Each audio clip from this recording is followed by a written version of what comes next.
최근은 새로운 우주 시대, 뉴스페이스 시대가 되었거든요.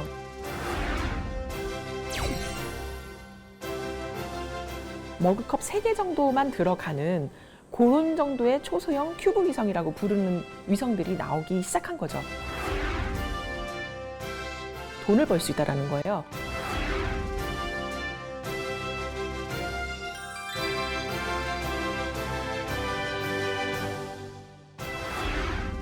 여러분 달에 가서 살 수 있으세요, 지금?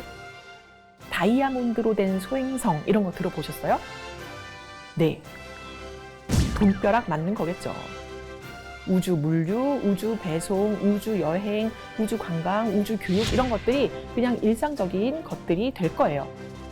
무엇보다도 더 중요한 것은 고객의 니즈, 어떤 우주 기술이 필요하냐.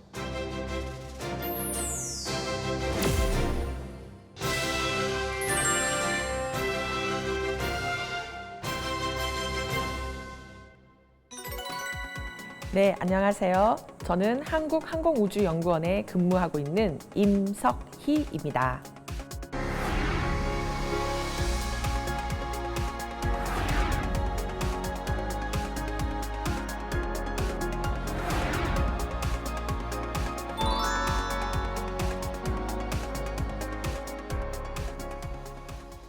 오늘은 여러분들하고 뉴스페이스 시대의 우주와 나라는 주제로 함께 설명을 해볼까 하는데요. 우리나라 국민들께서 우주 개발에 많은 관심을 가져주셔서 누리호 발사, 다누리호 발사가 성공적으로 이루어졌습니다. 그런데 많은 분들이 그 이후에 어떤 일들이 벌어질 것이냐 이런 거에 대해서 궁금해하시는 분들이 많으세요. 최근은 새로운 우주 시대, 뉴스페이스 시대가 되었거든요. 그래서 우리나라에서도 뉴스페이스 시대에 여러분들이 하셔야 할 앞으로 미래에 어떤 일들이 있는지 예상되는 부분들을 오늘 간단히 설명을 드리도록 하겠습니다.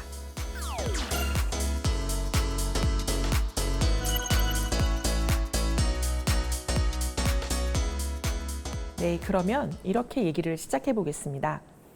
새로운 우주 시대가 언제부터 됐는지를 알아야 되잖아요.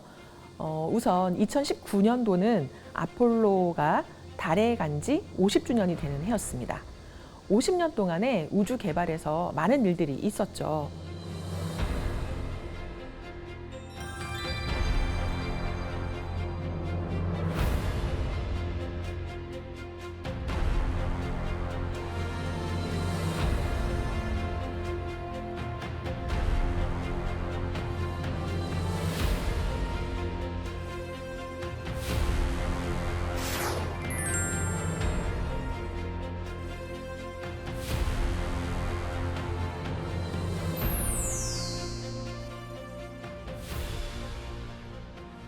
그런데 우주 개발 말고 우리가 일상생활에서 여러분들이 느끼시기에 어떤 기술들이 제일 많이 변하고 있다고 느끼시나요?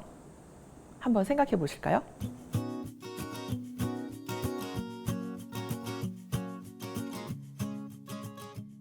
네, 여러 가지 많이 있어요. 제일 눈에 띄게 변하는 것은 핸드폰 아닐까요?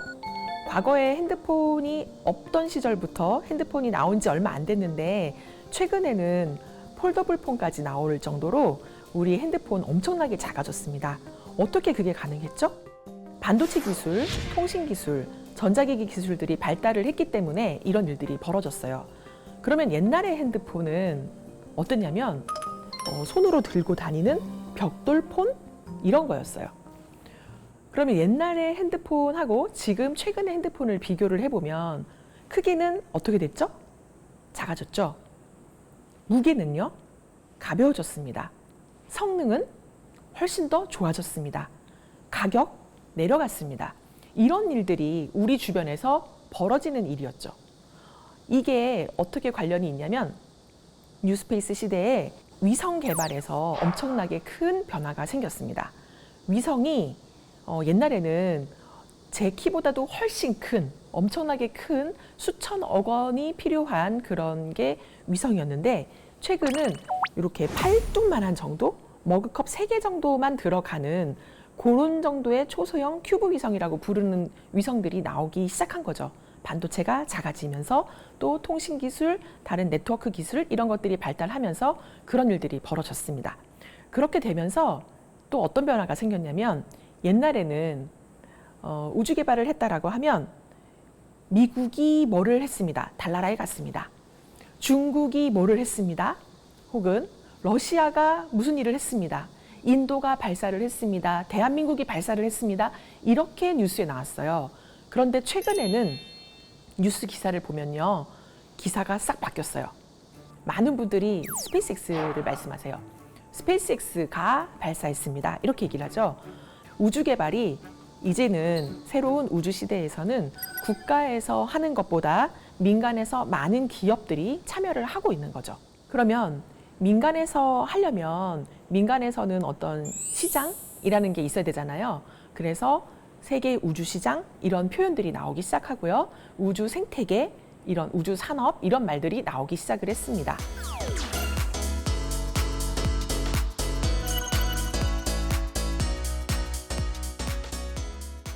위성이나 로켓을 만드는 것이 업스트림이라고 부르는데요. 일종의 공장에서 1차 산업에 해당되는 거예요. 그 다음에 위성을 올려서 위성의 데이터가 지상으로 내려와서 우리가 그거를 쓸 수 있게끔 되는 게 데이터를 뿌리는 일족이 어떻게 보면 물류와 비슷한 2차 산업에 해당될 수 있고요. 그 다음에 데이터를 우리 손에 들어오게 해서 우리 손에서 일상생활을 편리하게 해주는 거, 이게 서비스잖아요. 그러면 이제 3차 산업 이렇게 볼 수 있는데 우주 시장에서 보면 다른 산업 생태계도 마찬가지지만 1차 산업 생산하는 쪽보다는 2차 산업, 3차 산업 쪽에 훨씬 더 비중이 크잖아요. 우주 산업도 마찬가지로 다운스트림의 시장 규모가 훨씬 큽니다. 거의 뭐 9배, 10배 이럴 정도로 많은 분야에서 접목시켜가지고 하려고 하는 일들이 점점 커지고 있다는 뜻입니다. 그래서 민간에서 많아지니까 또 특이한 점은 투자 회사도 엄청나게 늘었어요. 지금 보시는 장표는 전 세계에서 우주하고 관련된 곳들이 어디가 있는지를 보여주는데요. 가운데 주황 색깔로 표시된 것은 저희 한국항공우주연과 같이 기술을 개발을 하고 연구를 하는 그런 기관들인데 약 150개 정도가 된다고 해요. 그리고 중간에 또 빨간색으로 표현된 게 있어요. 이거는 우주 개발을 위해서 국가에서 총괄을 하는 거예요. 우주 산업, 그다음에 앞으로 말씀드린 국방 우주, 우주 경제, 우주 외교 이런 것들까지 총괄해서 국가에서 관장하는 그런 기관이 있는 나라가 130개 정도 나라가 됩니다. 우리나라도 우주청을 만들려고 준비하고 있는 게 바로 이제 이런 것이겠죠. 그다음에 이제 가운데 있는 초록 색깔이 있는데요. 상당히 많이 보이잖아요. 5,000개 정도 됩니다. 이 5,000개는 투자 회사입니다. 엔젤 투자라던가 아니면 또 뭐가 있을까요? 인수합병도 있을 수 있고요. 벤처 캐피탈도 있을 수 있고 모든 종류의 산업에서 사용되는 모든 종류의 투자가 전 세계에서 그런 회사가 엄청나게 많이 우주 개발에 투자를 하고 있고요. 대한민국도 조금씩 투자를 하기 위해서 민간에서 민간 자본이 들어오기 위해서 준비를 하고 있습니다. 그러면 맨 바깥에 있는 거는요. 회사들인데요. 10,000개 정도 있다고 그래요. 그래서 그 분야를 보면 그냥 로켓 만들고 위성 만들고 이것만 있는 게 아니라 그 이외에 서비스에 해당되는 다양한 분야들을 보실 수 있습니다. 클라우드, 우주 의료, 그다음에 우주 보험, 그다음에 AI 솔루션, 그다음에 영상, 원격 탐사, 교육 이런 부분들까지 모든 것이 우주 개발에 관련되어 있다라는 것을 말씀드리고 싶습니다. 그러면 우리나라는 어느 정도 있을까요? 저희 한국항공우주연구원이 그동안 같이 일을 해왔던 항공우주 관련 기업이 490개 정도가 있습니다. 10,000개에 비하면 아직 적죠. 네, 더 많은 회사가 대한민국에도 더 많이 생겨야 될 거라고 생각을 하고요. 기존에 있던 대기업이나 중소기업도 있지만 스타트업과 같은 데에서 혁신 기술을 가지고 더 많은 시도를 해보는 그런 사례들이 많이 생기면 좋겠습니다. 그러면 국가에서 하던 기술, 어렵다라고만 생각됐던 우주 기술을 어떻게 해서 세계에서는 민간에서 많은 회사들이 참여를 하고 그것도 심지어 우주 탐사에까지도 상업 서비스를 하겠다, 상업 발사를 하고 우주 탐사에서 돈을 벌겠다 이런 얘기들이 나오게 되었을까요? 지난 50년 동안 우리 인류가 달에 갔다 온 이후로 우주 분야도 기술이 발전을 했지만 무엇보다도 우주가 아닌 다른 산업 분야의 기술이 엄청나게 발달했습니다. 원격 측정하는 기술이 엄청나게 올라갔다라던가 빠르고 기민하게 개발하고 얼른 업그레이드하는 이런 것들도 있고요. 초연결 시대, 빅데이터 처리, 데이터 융합, 반도체가 작아졌죠. 반도체가 크기만 작아진 게 아니라 성능도 올라갔습니다. 그러면서 계속 새로운 버전의 신세대 반도체가 나오고 있다라던가 디지털 전환, 광통신 이런 것들이 전부 이제는 우주하고 연결되는 겁니다. 잘 아직 감이 안 오시죠? 제가 조금씩 천천히 사례들을 설명드리겠습니다.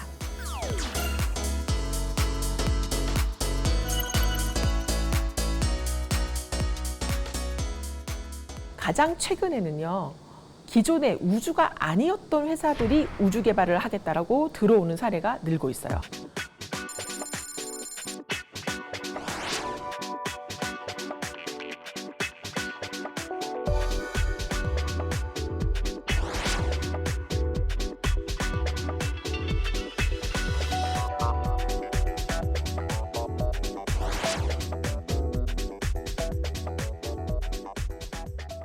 우리나라도 대기업에서 우주가 아니었던, 우주하고 관련이 없었다라고 생각됐던 대기업들도 본인들의 사업을 우주로 확장시키기 위한 노력을 최근에 하기 시작했습니다.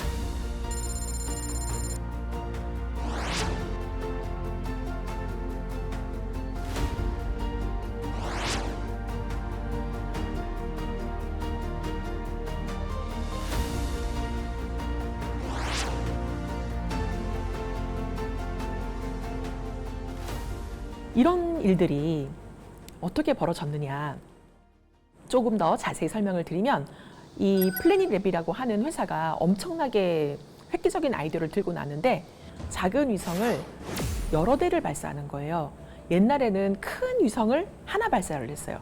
그런데 이제는 작은 위성을 많이 발사를 해서 전 세계 어디를 하루에 한 번 이상 꼭 촬영할 수 있다라고 얘기를 한 겁니다. 기존에 큰 위성을 가지고 있는 경우에는 위성은 계속 이렇게 돌고 있습니다. 그런데 지구가 자전을 하기 때문에 위성이 다시 한번 그 위치에 왔을 때 지구가 돌아가서 다른 위치로 가고 찍혀요. 그래서 하루에 한 번 원래 그 지점을 온다라는 거는 조금 힘들 수 있거든요. 그런데 위성을 여러 개, 한 궤도, 두 궤도, 세 궤도, 그리고 그 한 궤도 안에 여러 개의 위성을 발사를 하잖아요. 그러면 이걸 잘 조합해 갖고 설계를 하면 거의 실시간에 가깝게, 실시간은 아닙니다. 그렇지만 옛날에 며칠이 걸려야 했던 거를 하루에 한 번, 더 나아가서는 더 짧게 하루에 여러 번 우리 머리를, 내 자리를 지나갈 수 있게 된 거죠. 이렇게 됐더니 쓸모가 엄청 많아졌어요. 그리고 다양한 산업에서 쓰려고 여러 가지 시도들을 많이 하고 있습니다. 그리고 뉴스페이스 시대의 또 하나의 특징으로 국방 우주를 빼놓을 수가 없는데요. 옛날에도 국방 분야에서 우주를 사용을 하긴 했어요. 우주 기술을.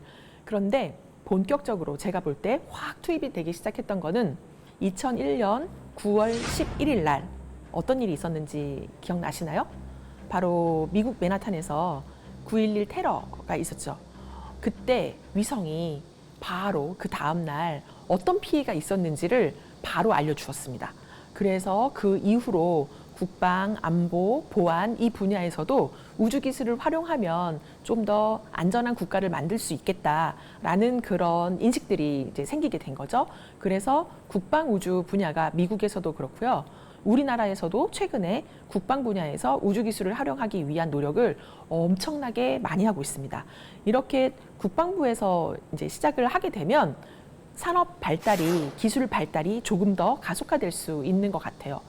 특히 작년, 재작년에 우크라이나 러시아 전쟁에서도 이 우주 기술이 획기적으로 많이 사용되었습니다. 앨런 머스크가 스페이스X로 스타링크의 기술을 스타링크로 접속할 수 있게 해서 우크라이나를 도왔다, 이런 기사를 보신 적 있죠? 그때 정말 엄청나게 획기적인 우주 기술이 사용되어서 우크라이나가 전쟁을 수행하는데 큰 도움이 되었다라고 합니다.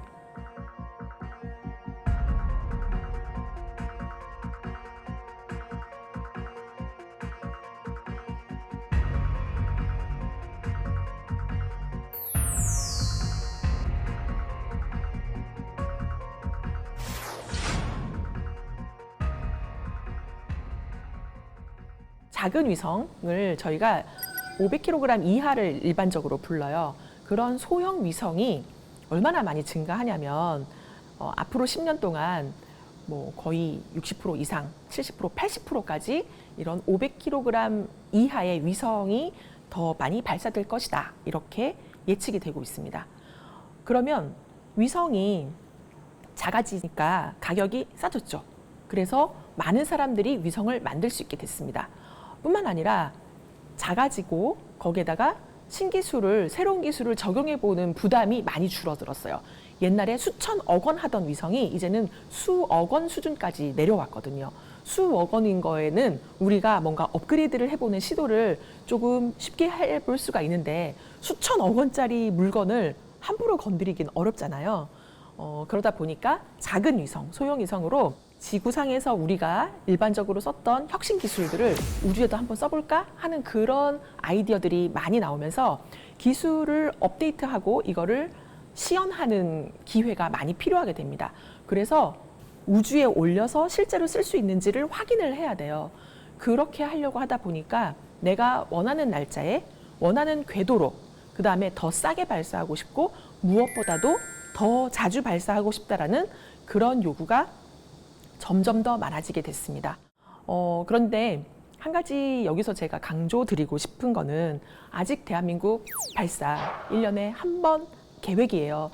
최근까지도 저희가 시험 발사를 하면서 정말 부지런히 움직였습니다만 1년에 한 번 발사하는 거 쉽지 않았었거든요. 그런데 더 많이 필요하고요. 최근 수요조사에 의하면 조만간 2030년 이전에 1년에 10번 정도는 발사를 해야지 대한민국의 수요가 충당된다라는 조사도 있었습니다. 자주 발사해야 되고요. 데이터 많이 쌓여 있어요. 그런데 대한민국에 엄청나게 네트워크 기술도 좋잖아요.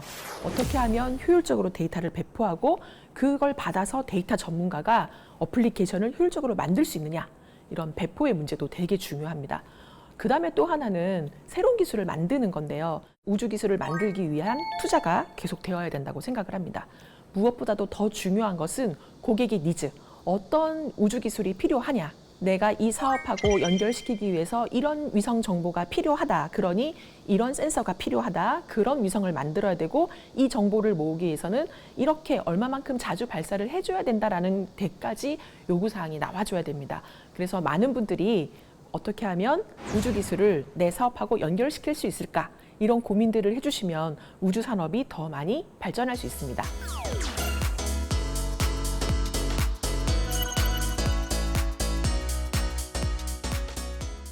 또 다른 특징은 우주 분야하고 비우주 분야가 엄청나게 많이 시너지를 내고 있습니다.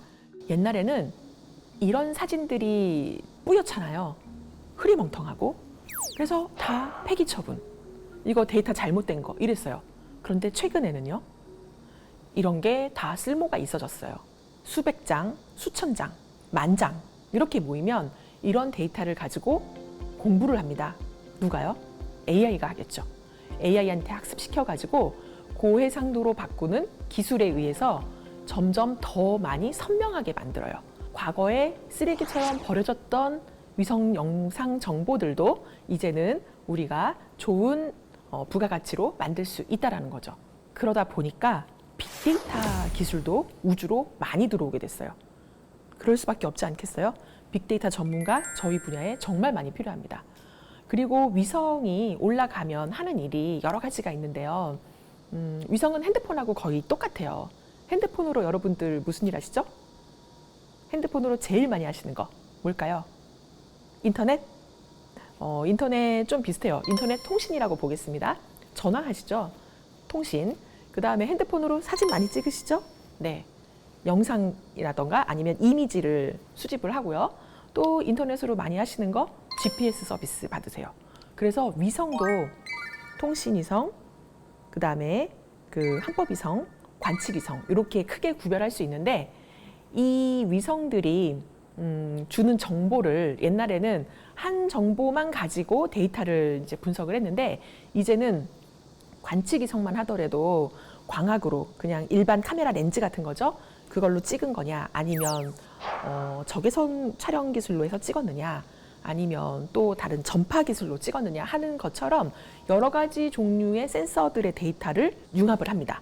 그러면 저희가 얻을 수 있는 정보가 훨씬 더 많아지게 됐어요. 그래서 데이터 정보를 여러 가지를 조합하고 융합할 줄 아는 사람, 이런 사람들도 되게 많이 필요하고요.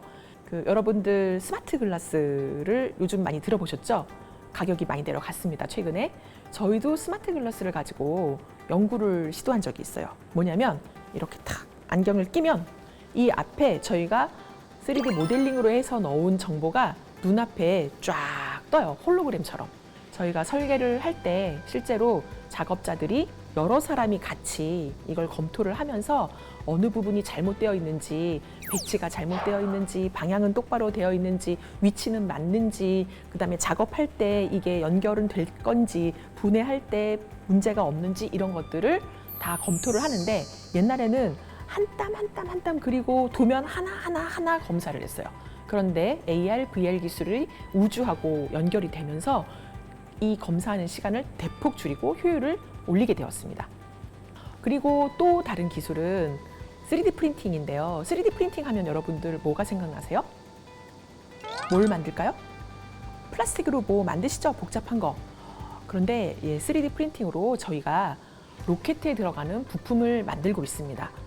저희가 맨 처음에 3D 프린팅 기술 얘기를 들었을 적에 저거를 우리가 금속으로 해가지고 쓸 수 있으면 이 복잡한 설계를 복잡하게 만들지 않고 좀 더 쉽게 빠르게 만들 수 있을 텐데 이게 될까라고 생각을 했어요. 그런데 미국에서 뉴질랜드에서 해내더라고요. 그래서 저희도 얼른 뛰어들었습니다. 그리고 해봤더니 정말 되는 거예요. 3000도 정도 되는 뜨거운 건데요. 저희가 최근에 메탄으로 된 연소기를 3D 프린팅으로 만들었고요. 연소 실험을 지금 계속 수행하고 있습니다. 이렇게 연소기뿐만이 아니라 탱크도 구조가 생긴 모양이 바깥에서 볼 때는 그냥 이렇게 깡통이잖아요. 그런데 얘가 이 안쪽에는 되게 복잡하게 되어 있어요. 이거를 옛날에는 복잡한 그런 부품들을 일일이 다 용접하거나 붙였거든요. 그런데 이거를 3D 프린팅으로 만들게 되면 한 번에 원피스, 한 조각으로 하나의 부품으로 다 만들 수 있습니다. 그리고 두께도 저희가 마음대로 조절도 할 수 있고 해서 설계하고 연구 개발하는 사람들한테 3D 프린팅이 엄청나게 좋은 효율성을 가져다 준 거죠.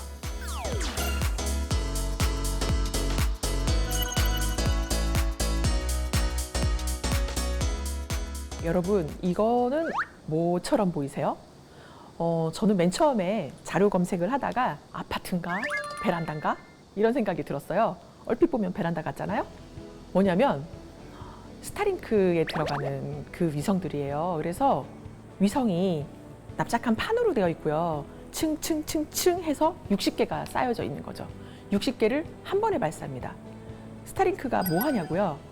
전 지구를 덮어서 저궤도에서, 저궤도라고 하면 뭐 한 500km, 뭐 1000km 이하 이쪽에서 전 지구를 덮어가지고 통신을 하겠다라는 거예요. 이게 되면 우리 해외 로밍이 필요 없어져요. 우리가 해외 여행을 갈 때 핸드폰 통신사를 바꾸잖아요. 내 핸드폰을 가지고 그냥 해외에 가도 다 연결해서 쓸 수 있는 거죠. 이렇게 지구를 다 덮는데 위성이 몇 개 정도 필요할까요? 어떤 회사는 뭐 몇천 개, 어떤 회사는 10,000개 이렇게 얘기를 해요. 근데 옛날에 올드 스페이스, 과거 50년 동안에 만들었던 위성은 크기도 엄청 크고 그 다음에 한 땀 한 땀 한 땀 만들었다고 그랬잖아요. 그런데 이렇게 많은 위성을 하려면 어떻게 해야 될까요? 저희가 이 얘기를 처음 들었을 적에 위성을 이제 공장에서 찍어내겠네 라고 생각을 했어요. 그런데 저희는 한 땀 한 땀 만들었기 때문에 그게 돼? 라고 저희조차도 상상하기가 힘들었거든요. 그런데 정말로 공장에서 해외에 있는 원앱이라고 하는 회사인데요. 공장에서 실제로 위성을 만들어냅니다. 찍어냅니다. 컨베이어 벨트에 아까 말씀드렸던 그런 조그만한 위성이 쭉 가다가 착각 하면 옮겨지고 다시 또 쭉 가다가 착각 하고 옮겨지면 다른 분들이 또 다른 검사를 하고 이제 용접도 하고 하는 것들이 실제로 벌어지고 있습니다. 또 한 가지는 어떤 기술이 또 접목되고 있냐면요. 위성이 수명을 다하면 그동안에는 그냥 폐기 처분했습니다. 버렸어요. 그런데 최근에는 위성을 고치면 되잖아 라는 아이디어가 또 나온 거죠. 민간에서. 이 장면은 제가 학회에서 찍은 건데요. 오른쪽에 있는 거를 로봇 팔이 쑥 움직여서 결국 이렇게 짠 하고 옮기는 거를 시범을 보여준 거였었어요. 이때 학회에 있던 저희 엔지니어들, 과학자들이 다 박수를 쳤어요. 오, 되는구나, 되는구나, 이렇게. 근데 이게 어떻게 보면 되게 쉬워 보이잖아요. 이게 뭐라고? 이런 겁니다. 로봇 팔. 여러분들 요즘 휴게소에 가면 무인 카페 이런 거 많이 있어요. 동전 탁 넣으면 로봇 팔이 와서 쭉 해서 커피 주잖아요. 자동차도 로봇 팔이 와가지고 조립하는 시대거든요. 바로 이게 된다라는 거예요. 우주에서 위성이 떠 있는데 그 위성이 고장나면 고장난 부품을 고친다라던가 연료가 떨어지면 충전해 준다라던가 가서 붙어서 밀고 또 다른 궤도로 더 멀리 우주로 날아갈 수 있게 해준다라던가 이런 것들이 되는 건데요. 얘가 왜 힘드냐면 달리고 있는 두 물체를 연결시킨다라고 하는 거가 사실은 좀 안 해본 거라서 어렵고 도전적인 거가 될 수 있는데요. 그래서 우주에서 지금 지구상에서 썼던 자동화 기술, 또 부품이 엄청 많아지니까 표준화 기술, 이런 것들, 우리가 일상생활에서 했던 하이엔드 기술, 하이테크 기술이 이제 우주로 접목되고 있는 게 바로 뉴스페이스 시대입니다.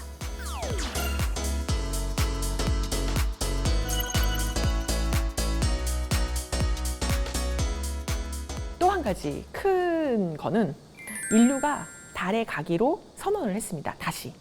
미국이 선언했어요. 그런데 옛날에 미국이 갈 때는 미국이 가고 중국이 가고 뭐 러시아가 가고 다 따로 갔잖아요.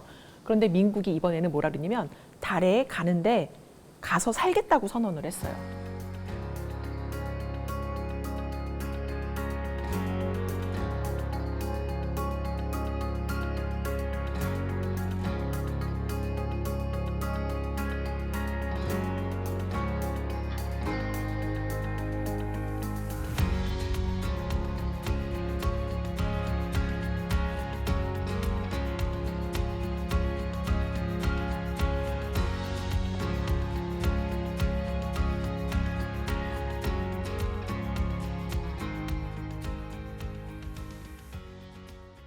그러면 산다는 건 뭐죠, 여러분? 여러분 달에 가서 살 수 있으세요, 지금? 뭐가 필요하죠? 먹어야죠. 음식도 있어야 되고요. 옷도 있어야 되고, 의식주 기본적인 거 필요하고, 그 이외에 테이블, 의자, 뭐 여러 가지 많이 다 필요해요. 근데 그러다 보니까 미국이 가지고 있는 기술만으로는 불가능하다라는 걸 안 거죠. 그래서 전 세계에 있는 사람들한테 여러분들이 정말로 세계적으로 뛰어난 기술을 가지고 있다라고 하면 우리 같이 달에 갑시다 라고 하는, 달에 가서 같이 살자, 이렇게 됐어요. 달에 가서 집도 지어야 되고 주유소도 있어야 되고 이동수단도 필요하고 하면서 전 세계에 있는 많은 하이테크를 가진 나라들이 이 달에 가는 사업에 같이 동참하려고 노력을 하고 있고, 우리나라에 있는 회사들도 미국에서 같이 할래요? 라고 제안이 오기도 합니다. 여러분들 3D 프린팅으로 만드는 집 이런 거 광고 보신 적 있으세요? 인터넷에서 가끔 볼 수 있는데 3D 프린팅으로 집도 지어요. 그 기술을 이용해서 우주에서 3D 프린팅으로 하겠다 하는 아이디어를 대한민국이 맨 처음 냈어요. 그런데 이제 그게 후속으로 이어지지가 못해가지고 안타깝게도 대한민국 회사가 성장하지는 못했는데, 지금은 그 아이디어를 이어받아가지고 달에 물이 없으니까 물 없이도 3D 프린팅으로 건축을 할 수 있는 기술을 해외에서 만들고 있고, 그게 조금 있으면 바로 달로 보내질 예정입니다. 그래서 우주 건설, 우주 토목, 우주 엔지니어링 이런 부분에 사업이 생길 수 있기 때문에 건설업에 계시거나 토목을 하시거나 엔지니어링 하시는 분들이 내 기술을 우주로 어떻게 쓸 수 없을까? 이런 생각들을 점점 많이 해보시면 좋을 것 같아요. 그리고 최근에 달에서 얼음이 발견됐어요. 과학자들이 발견했습니다. 달에 태양이 비치지 않는 남극 부분에 가면 얼음이 있다. 얼음이 나왔다고 해서 엄청 놀랬죠, 저희가. 얼음이 있으면 뭔가요? 물이 생기잖아요. 물이 생기면 살 수 있으니까. 그런데 이 물은 먹는 것만, 마시는 것만, 인류의 생존을 위해서만 필요한 게 아니라 물을 분해를 하면 로켓의 연료와 산화제로도 사용될 수 있습니다. 운송 수단인 연료가 달에 있다라는 거죠. 그래서 달에 얼음이 있고 물에 지나간 흔적이 있다라는 것은 엄청나게 우리한테 중요한 일입니다. 그래서 그 분야의 연구가 계속 진행되고 있고요. 그 다음에 또 뭐가 있냐면 달에 가면 화산 흔적이 있고 그래서 용암 동굴이 있다는 거예요. 달에 맨 처음에 딱 갔는데 달 기지가 없어요. 3D 프린팅으로 아직 집을 못 지었어요. 그러면 인류는 우주 방사선 피폭을 피하기 위해서 처음에 구석기 시대 사람처럼 동굴에서 살아야 될지도 몰라요. 그런데 그 동굴이 평평한지 넓은지 아니면 낭떠러지가 있는지 층고는 충분한지 이런 것들을 알아야 되잖아요. 지구상에서 이미 용암 동굴을 3D 기술로 스캐닝을 쫙 하는 기술이 있습니다. 그래서 제가 학교에서 봤는데요. 그분이 그 장비를 가지고 오셔가지고 내가 이걸로 지구에서 거의 모든 용암 동굴을 다 찍었습니다. 이 스캐닝 장비를 우주로 가지고 가서 용암 동굴 찍는데 달에 있는 용암 동굴을 찍는데 사용해 주세요 라고 주장하시는 걸 봤습니다. 이렇게 일상생활에서 하이엔드 정말 세계 최고의 기술을 가지고 있다라고 하면 우주에 지금 다 필요한 뉴스페이스 시대가 된 거죠.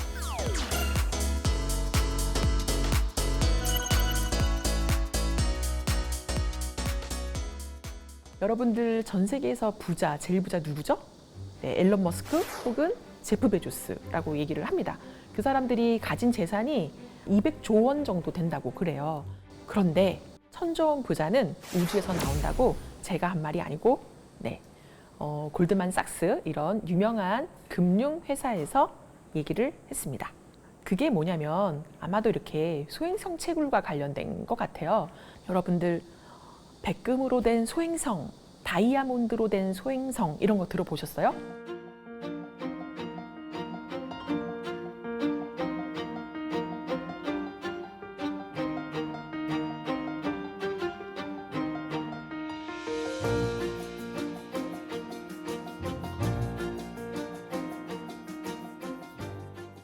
우주에 소행성이 엄청 많거든요.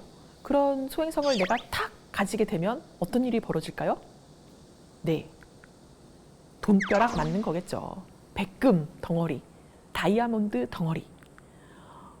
소행성에는 물도 있고요. 이렇게 귀금속도 있고 또 히토류도 있고 지하자원도 있어요. 그래서 많은 회사가 탐사를 하게 되면 우주 탐사해서 달에 가서 거기서 살아야 된다라고 하면 먹고 자고 자립을 해야 되기 때문에 이런 채굴 기술 같은 것들을 되게 많이 지금 신경을 쓰고 있고요.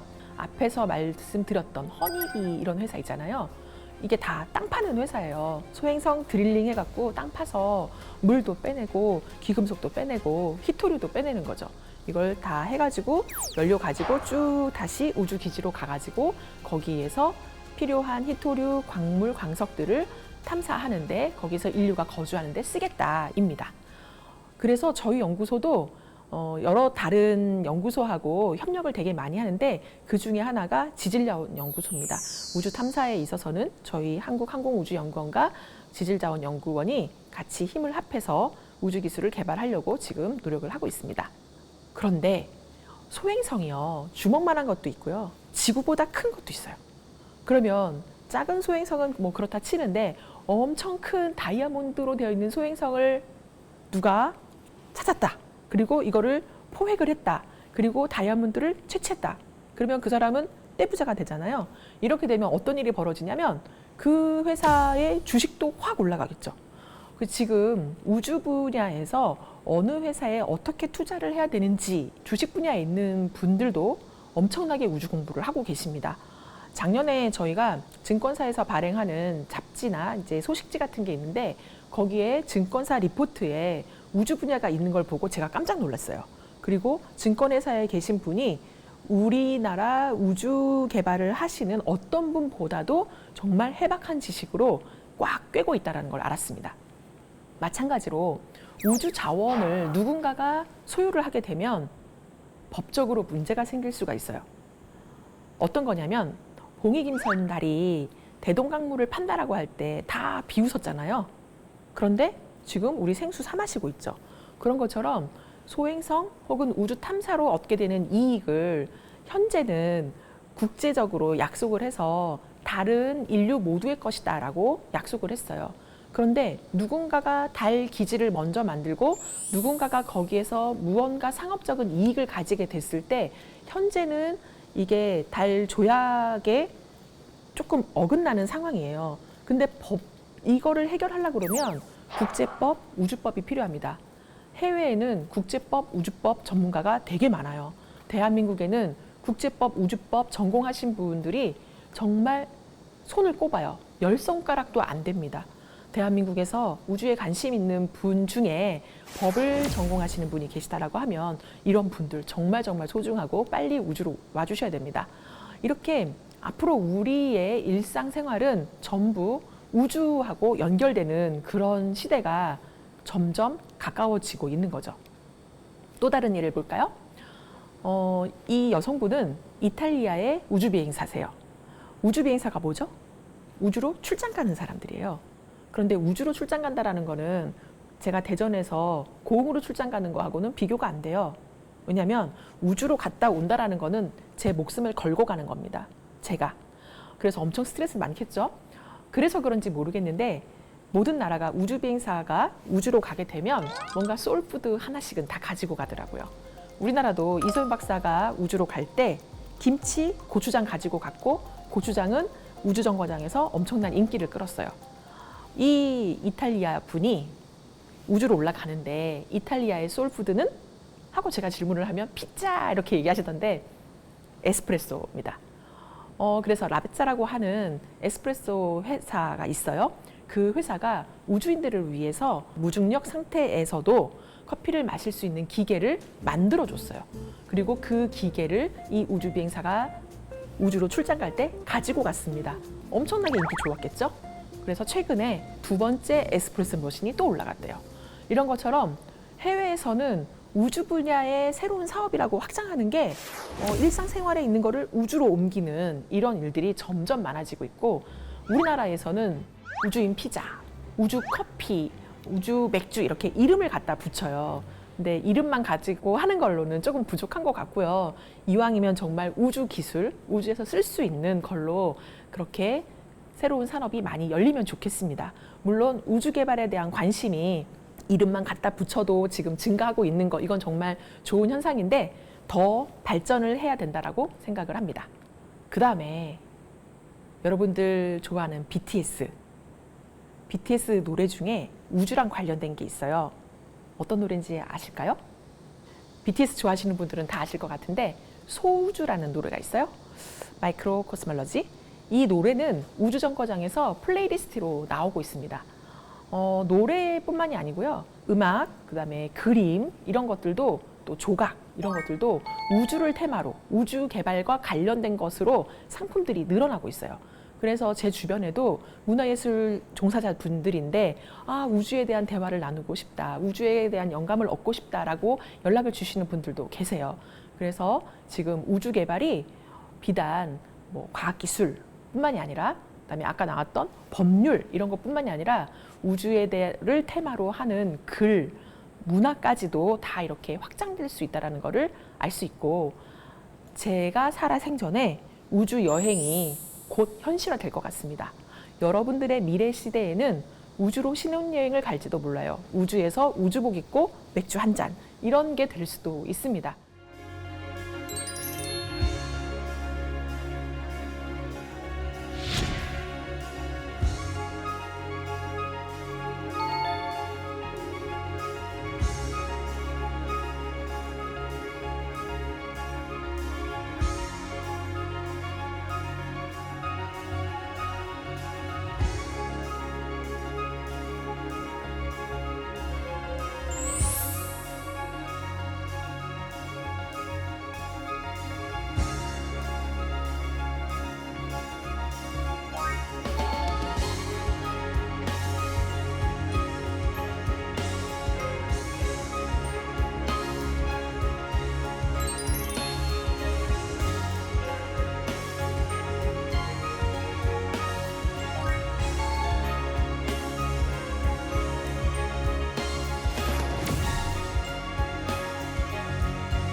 대한민국 우리 연구소 한국항공우주연구원에서는 미래 비전을 저희가 상상을 해 보았을 때 달에 이런 사람이 살 수 있는 기지도 만들고 화성도 가고 하잖아요. 지구에서만 지구를 출발하는 것만이 아니라 우주에서 우주로 더 먼 우주로 가는 것까지 우리의 생각의 폭을 넓혀야 되는 게 지금 우리가 해야 되는 겁니다. 대한민국이 그동안 벌써 여러 번 발사를 했습니다. 그리고 발사 잘 했어요. 그러니까 우리도 이제 발사 서비스를 해서 우주산업 생태계가 1차, 2차, 3차가 잘 굴러갈 수 있도록 해야 되는 시대가 되지 않았느냐라는 생각을 해보게 됩니다. 그래서 지금 우리나라는 일회성으로만 한 번 발사하고 끝이었는데요. 그게 아니라 올라갔다 내려오고 자동차처럼 여기저기 갈 수 있는 그런 재사용 발사체 기술도 저희가 개발을 하고 있는 중이고요. 대한민국만 하더라도 1년에 10번 이상 발사를 해야 되는 그런 시대가 조만간 다가오게 될 거라고 생각합니다. 과거에 경부고속도로가 처음 만들어졌을 적에는 좀 횡했을 수 있어요. 우주로 가는 게 지금은 어쩌다 한번 있는 이벤트일 수 있지만 앞으로는 우주 산업이라고 하는 거는 우리 지구상에서 여기저기 왔다 갔다 하는 모든 것인 것처럼 그걸 우주로 올린 거라서요. 우주 물류, 우주 배송, 우주 여행, 우주 관광, 우주 교육 이런 것들이 그냥 일상적인 것들이 될 거예요. 그러면 대한민국에서 우주로 가서 이런 우주 정거장 아니면 우주 궤도에서 또 다른 궤도로 가는 거 이런 것들을 다 많이 이제 할 수 있게 되겠죠. 그래서 저는 저희가 발사체를 만들었고 또 많은 회사들하고 같이 어떻게 하면 빠르게 대한민국에서 발사 서비스를 정착시킬 것이냐, 발사 서비스를 시작하게 할 것이냐라는 거에 많은 노력을 하고 있습니다. 지금 민간에서 3군데 회사에서 발사체 상단에 들어가는 엔진을 만들려고 시도를 하고 있는데요. 그런 것들이 개발이 잘 되면 저희가 기술적으로나 아니면 또 여러 가지 시험적인 측면에서 지원을 해드리고 있습니다. 빠른 발사 서비스를 내는 것이 저는 개인적으로 소망이고요. 그렇게 돼야 대한민국 우주 생태계가 힘차게 펌프질 하듯이 움직일 수 있을 거라고 생각합니다. 제가 2002년도에 KSR-3라고 하는 로켓을 만들어서 발사를 했었고요. 또 10년 후에 나로호 발사를 했습니다. 그리고 또 거의 이제 10년 만이죠. 저희가 누리호 1차, 2차, 3차 이렇게 발사를 했는데요. 앞으로는 발사 그 자체도 중요하지만 발사 이후에 필요한 일들, 저희가 나로호 발사, 누리호 발사에 성공을 한 것은 여러분들께 그 다음 우주 산업을 열 수 있는 길을 열어드릴 거라고 생각을 합니다. 저희가 시작은 1년에 한 번, 10년에 한 번 발사하는 것에 불과하지만 앞으로 더 자주 발사해서 1년에 10번 이상 발사를 하게 된다라고 하면 엄청나게 많은 우주 산업군이 형성될 수 있다라고 보여집니다. 많은 우주 서비스를 여러분들께서 만들어 주실 수 있도록 저는 오늘도 우리나라에서 빠른 발사 서비스가 시작될 수 있도록 계속 노력하겠습니다.